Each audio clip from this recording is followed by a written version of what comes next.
In today's video, I'm going to teach you how to open the developer console in Obsidian. Start by opening the Obsidian app on your computer. Once Obsidian is open, go ahead and open any vault you want to work in. The developer console works in every vault, so it does not matter which one you choose here. Now open the developer console using the keyboard shortcut. If you're on Windows or Linux, press Ctrl plus Shift plus I. If you're on a Mac, press Command plus Option plus I. As soon as you do that, the Developer Tools panel will open. This is the same kind of panel used in web browsers for inspecting what is happening behind the scenes. Next, move to the Console tab.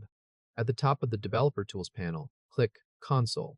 When the Console tab opens, you should see a list of messages. These can include logs, warnings, and errors generated by Obsidian itself, along with messages created by any installed plugins.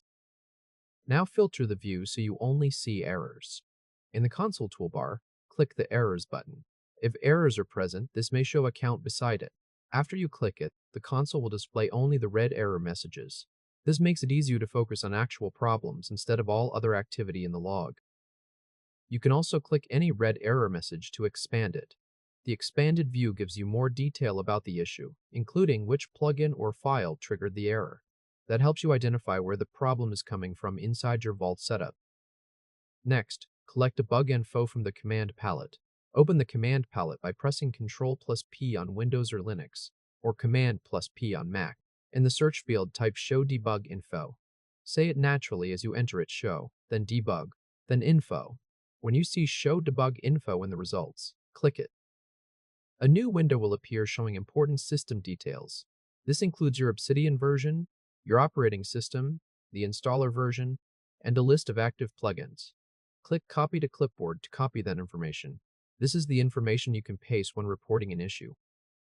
At this point, the Developer Tools panel is open, the Console tab is active, and your errors are filtered so they are easier to review. You also know how to gather debug info from inside Obsidian.